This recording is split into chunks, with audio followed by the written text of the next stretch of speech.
And as Glenn has mentioned in the teachings before, with this anecdote of this Singaporean lady who was basically forbidden in her culture to talk about death in any sense.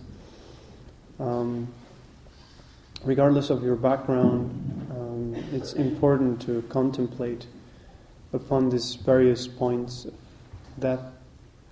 So take it more as a practice which allows us to create an awareness which is important for us to cultivate, rather than being something very bleak and very dark and obscure. It's more something that is factual and objective, and as a matter of fact, it allows us to gain understanding into this phenomena, which will definitely happen at some point.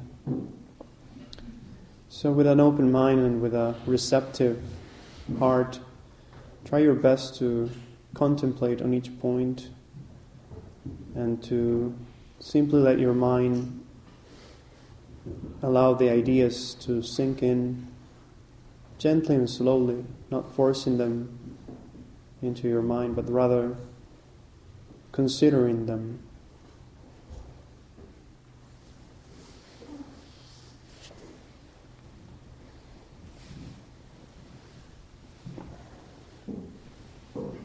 And whenever you get a kind of an experience, or you notice that you're getting the point to receive an insight, simply stay with that sensation, stay with whatever comes out of contemplating on these points. Alright, so let's get started.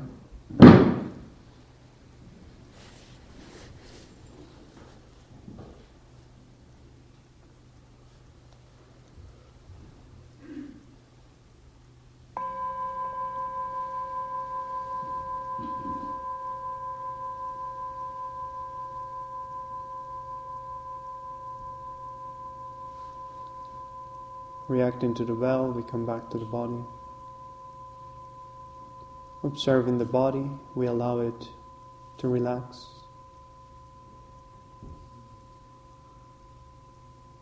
Relaxing the body, we bring it back to its natural state.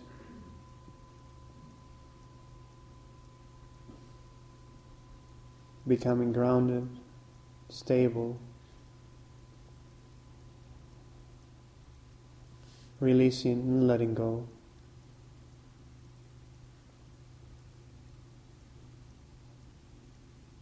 Letting go of tension, letting go of worries, letting go of any stress, and also letting go of any preconceptions and ideas about the meditation. We simply relax.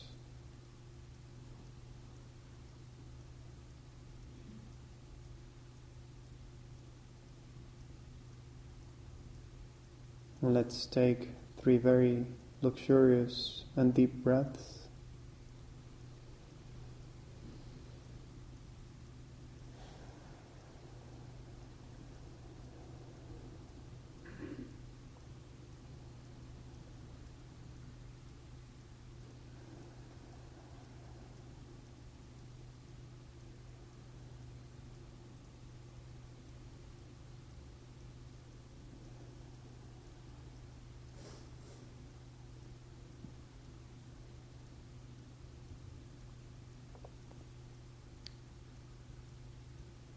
And finally let go of the breath, of the physical sensations. Simply stay with the words, contemplate on their meaning, and allow them to touch your heart. So the first category of points that we're going to contemplate on refers to the inevitability of death. We plan many activities and projects for the coming days, months, and years. Although that is the only event that is certain to occur, we don't usually think about it or plan for it. even if the thought of that does arise in our mind, we usually push it away quickly. We don't want to think about that. But it is important to think about it and to be prepared for it. So contemplating the following 3 points, we get a sense that death is going to definitely happen to us. And the first point is that everyone has to die. So in order to generate an experience and understanding of death's inevitability, first bring to mind people from the past, famous rulers and writers, musicians, philosophers, saints, scientists, criminals, just ordinary people.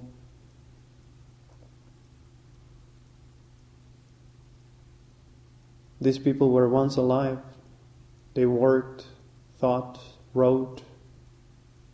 They loved and fought, enjoyed life and suffered. And finally they died.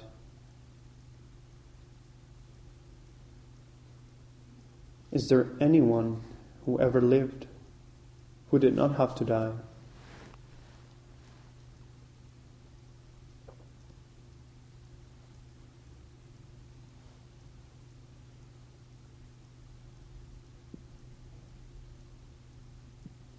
No matter how wise, wealthy, powerful, or popular a person may be, his or her life must come to an end at some point.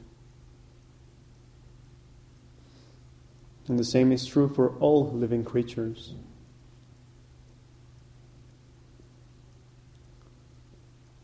For all the advances in science and medicine, no one has found a cure for death, and no one ever will.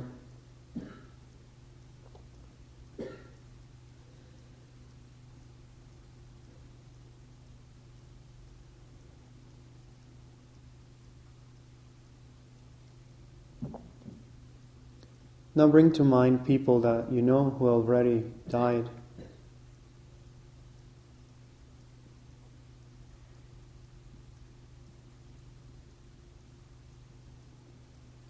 And think of the people that you know who are still alive.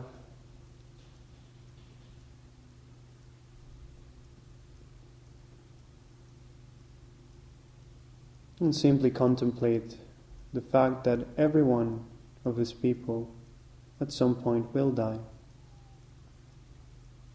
And so will you.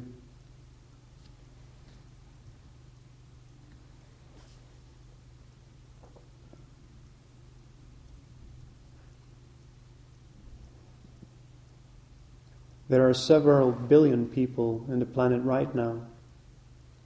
But 100 years from now, all of these people, perhaps with the exception of a very few who are now very young, everyone else will be gone. You yourself will be dead. Try to experience this fact with your entire being.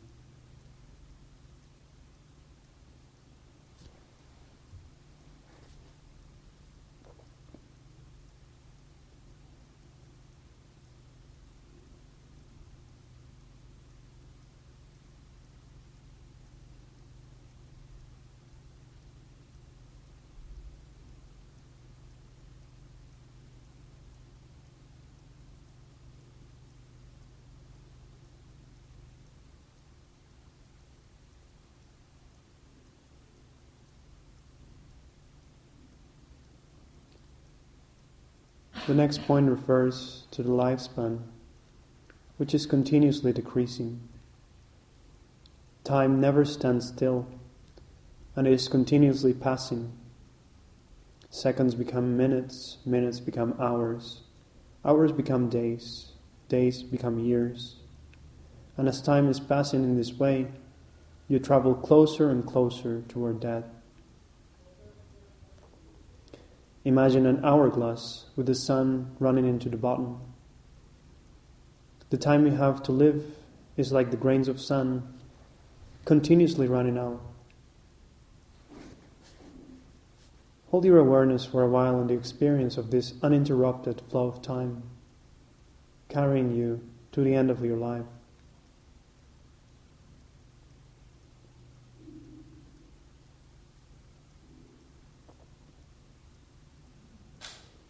If you were to fall from an airplane without a parachute, you would be fully aware of death's approach. Have no doubt about it. So imagine that this is actually happening to you, and check what thoughts and feelings pass through your mind.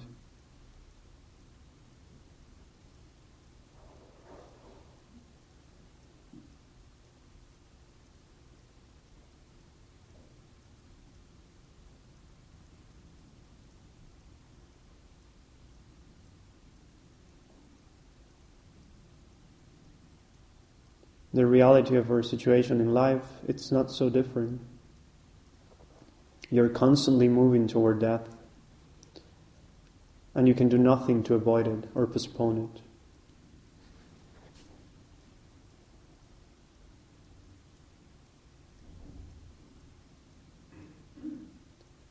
The third point says that the amount of time spent during your life to develop your mind is very small. Given that the mind alone continues after death, the only thing that will be of any value when you die is the positive and constructive energy you have created during your life. But how much time do you actually devote to understanding your mind, being kind to others, developing wisdom and compassion?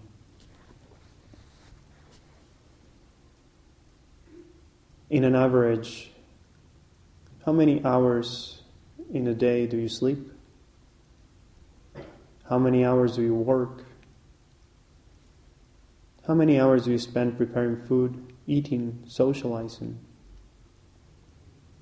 How much time do you spend feeling depressed, frustrated, bored, angry, resentful, lazy, or critical?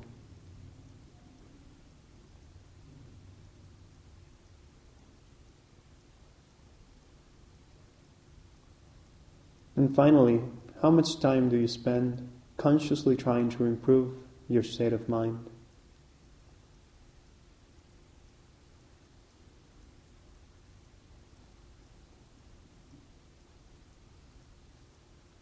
Do these calculations honestly.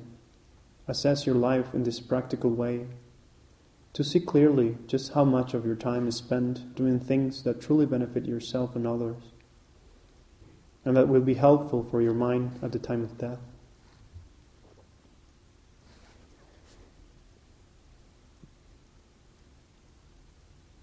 By meditating on these three first points, we should be able to develop a determination to use the life we have wisely and mindfully.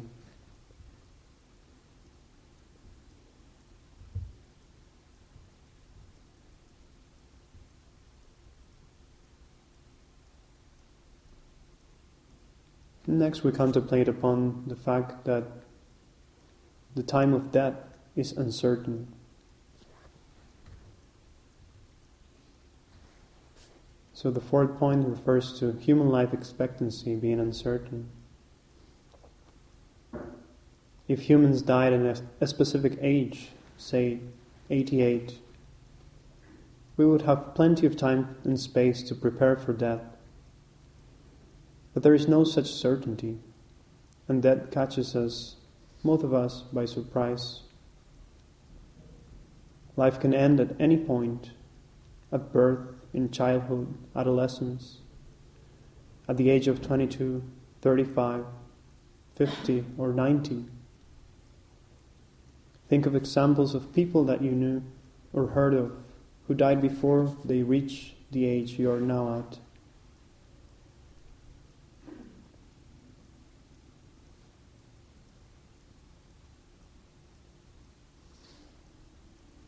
Being young and healthy is no guarantee that a person will live a long time. Children sometimes die before their parents. Healthy people can die before those who are suffering from a terminal illness, such as cancer. We can hope to live until we are 70 or 80, but we cannot be certain of it. We cannot be certain even that we will not die later today. It is very difficult to feel convinced that death could happen at any moment. We tend to feel that since we've survived so far, our continuation is secure. But think how many thousands of people die every day, how few of them expected it. And generate a strong feeling of the complete uncertainty of your own time of death. How there's simply no way, no guarantee that you will have long to live.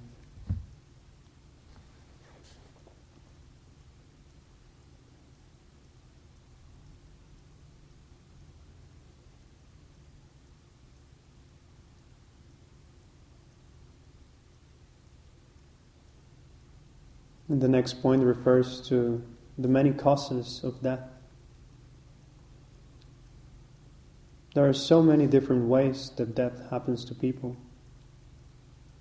Sometimes it comes due to external causes, such as natural disasters, earthquakes, floods, volcanic eruptions, accidents such as car or plane crashes. People can also be killed by other people, murderers, terrorists, or by dangerous animals or poisonous insects.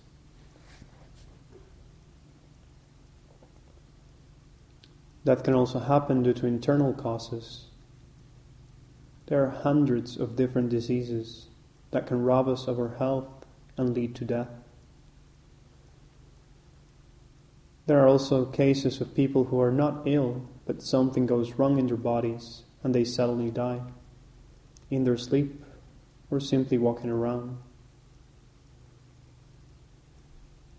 And then there's of course old age, which no one is safe from that. Even things that normally support life can become a cause of death. Food, for example, is something we need in order to stay alive. But it can sometimes lead to death, as when people overeat or eat contaminated food, or perhaps have a strong allergic reaction to a particular kind of food. Medicine as well normally supports life, and its point is to get rid of disease. But sometimes people die because they took the wrong medicine or in the wrong dose.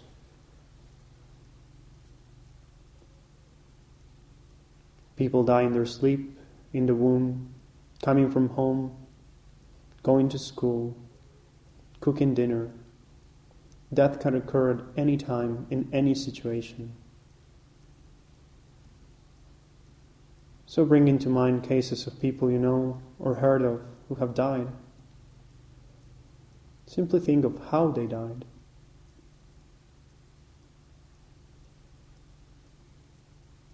Think that any of these things could happen to you as well.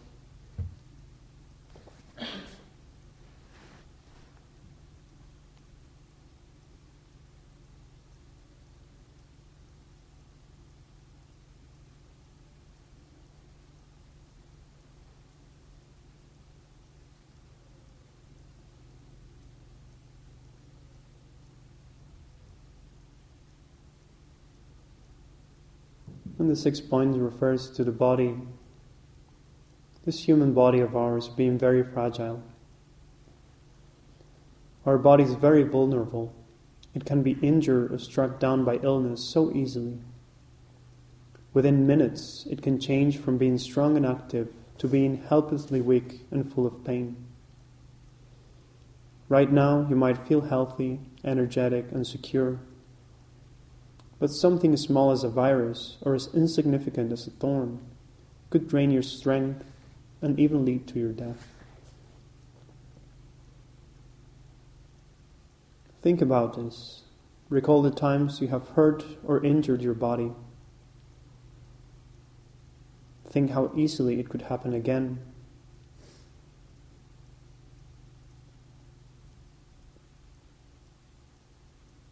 And even cause your death. Your body will definitely not last forever. In the course of your life, you might manage to avoid illness and accidents, but the years will eventually overtake you. Your body will degenerate, lose its beauty and its vitality, and finally die.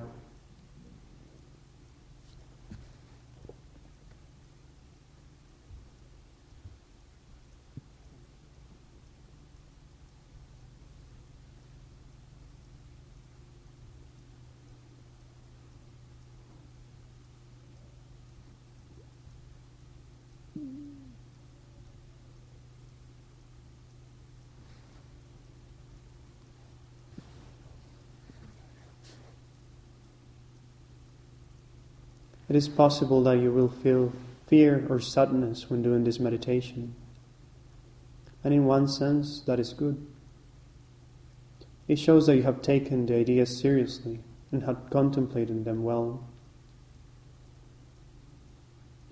It is also important to get in touch with how you do feel about death, so you can work on being prepared for it when it happens. By working on our mind, we can transcend fear, sadness, attachment, and the other emotions that make it difficult to die with a peaceful mind.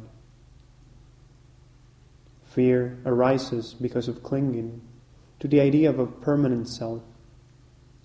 There is no such thing. So this is a delusion that makes us suffer. If we keep death in mind with an easy and open way, accepting it as natural and inevitable, just like any aspect of life, this clinging will gradually loosen, allowing us to be mindful and make every action positive and beneficial for ourselves and others. And an awareness of death gives us enormous energy not to waste our life, but to live as effectively as possible, using every opportunity to cultivate positive qualities of the heart, to be kind, loving and compassionate, to really make the purpose of our life to develop our highest potential, to be most beneficial to others.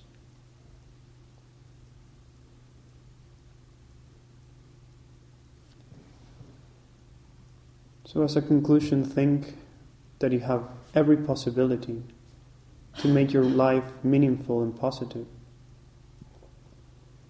And in that way, when the moment of death comes, you will be prepared and be able to die with a peace of mind.